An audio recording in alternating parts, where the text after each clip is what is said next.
Magandang hapon po at magandang umaga po, ay magandang hapon po pala sa inyong lahat dyan. Ang oras po natin ay 5:39 March 16, 2023 po ngayon.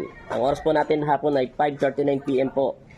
Ang gamutan po natin lahat at lagi po kayo dumanood sa Alipin ng Ama Jesus Nazareno. Doon po tayo sa Alipin Ama Jesus Nazareno. Pero nag-update po ako ngayon sa YouTube channel natin na Andel Ortines tsaka sa Facebook page natin na Alipin Jesus Nazareno.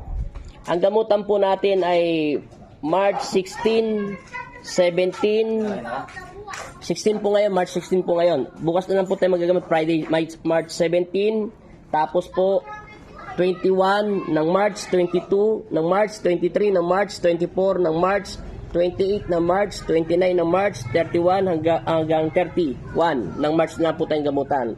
Pagdating po sa April 11 na po ako magsisimula maggamot. Kasi mag-healing water tayo.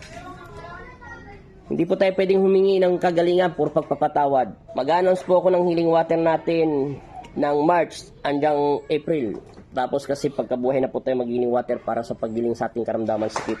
Yun lang po at maraming salamat. At maganda. Nasa Bataan po kami ngayon. Itong araw na ito. Tingnan nyo po ang gaganda ng bulaklak nila. Diba? Ang ganda po ng mga bulaklak nila. Ako rito.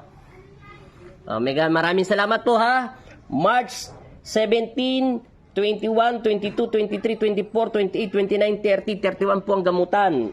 Tapos pagdating po ng April, kasi Sabado na yung April 1, April 6, 7, ay Good Friday po yan. Kaya magsisimulan tayo ng gamutan, Martes na po ng April. Maraming salamat po at God bless po sa lahat ng nanonood at maraming salamat po sa nag-follow ng Facebook page natin ng Alipin Ama Jesus Nazareno at sobra-sobra na po itong tumataas na po at ganoon din po sa dating mga Facebook page natin na Alipin Jesus Nazareno.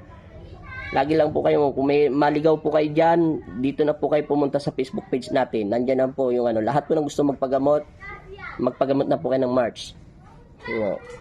April, malayo pa po. Maraming salamat po at maraming salamat dyan kila Tita Chay, Tita Tess. Happy birthday pala dyan kay Tita Tess, Tita Chay.